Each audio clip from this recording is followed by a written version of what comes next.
Hello friends, welcome to my channel Eswari formula. ఈరోజు మీకు mushroom శనగపప్పు కూర చూపిద్దామని చేస్తున్నామండి. మష్రూమ్ శనగపప్పు కర్రీ కావాల్సిన పదార్థాలు: ఉల్లిపాయలు, 2 పెద్ద ఉల్లిపాయలండి, 2 పచ్చిమిరపకాయలు, ఒక చిన్న గ్లాసు శనగపప్పు, 5 విజిల్స్ వచ్చి ఉడికించుకునే పప్పు. ఇది మష్రూమ్ ఒక ప్యాకెట్ అండి. పాన్ పెట్టుకొని అందులో 3 స్పూన్లు ఆయిల్ వేసుకుంటానండి.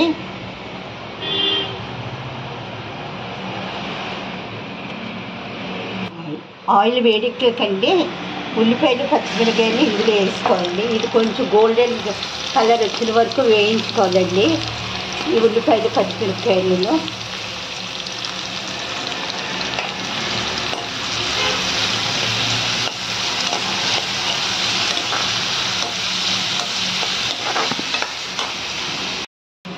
ఆ ఉల్లిపాయలు బాగా వేగాయండి. ఇందులో అల్లం వెల్లుల్లి పేస్ట్ 1 స్పూన్ వేసుకుంటున్నాం. ఇది కొంచెం పచ్చివాసన పోయిన వరకు చిన్న బిల్లం ఫ్రై చేసి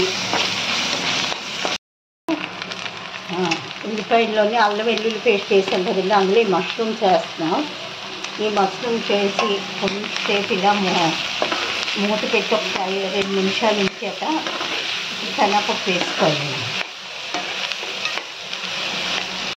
ఇలా 2 నిమిషాలు మగ్గాకండి మష్రూము.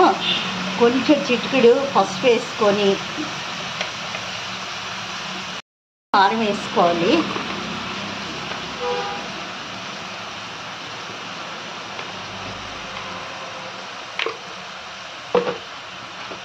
వేసుకొని ఒకసారి కలిపి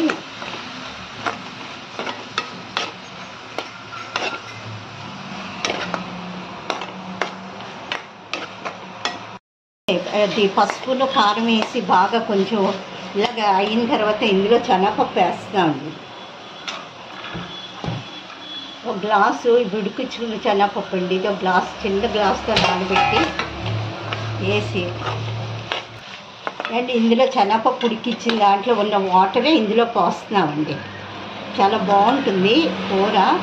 ఉప్పు వేయట్లేదండి, ఉప్పు వేయట్లేదు చూడండి, ఒక్కసారి ఉప్పు వేయట్లేదు. మేము లాస్ట్లో చూసుకొని వేద్దామని, శనగపప్పు కూడా అప్పుడు ఉడుకుతుంది కదండి, అందుకే లాస్ట్లో వేద్దామనుకున్నాం. ఈ కూర చాలా బాగుంటుందండి, మటన్ కన్నా చాలా టేస్ట్గా ఉంటుంది. ఒక్కసారి మీరు ట్రై చేసి చూడండి. ఉడికిపోయిందండి. లాస్ట్లోనేమో సాల్ట్ కొంచెం యాడ్ చేసుకుంటున్నాను. ఏమో ఉల్లిపాయలు వేసినప్పుడు కొంచెం ఉప్పు వేసాం కదండి, లాస్ట్లో కొంచెం ఉప్పు వేసుకుంటున్నాం. ఇవాళ కూర దగ్గరికి అయిపోయింది. ఇది చికెను మటన్ కానీ చాలా టేస్ట్గా ఉంటుందండి. ఇది ఎవరు చేసి యూట్యూబ్లో పెట్టలేదు, ఫస్ట్ మేమే పెడుతున్నామేమో అనిపిస్తుంది. ఈ కూర మీకు నచ్చినట్లయితే లైక్ చేయండి, షేర్ చేయండి, సబ్స్క్రైబ్ చేయండి.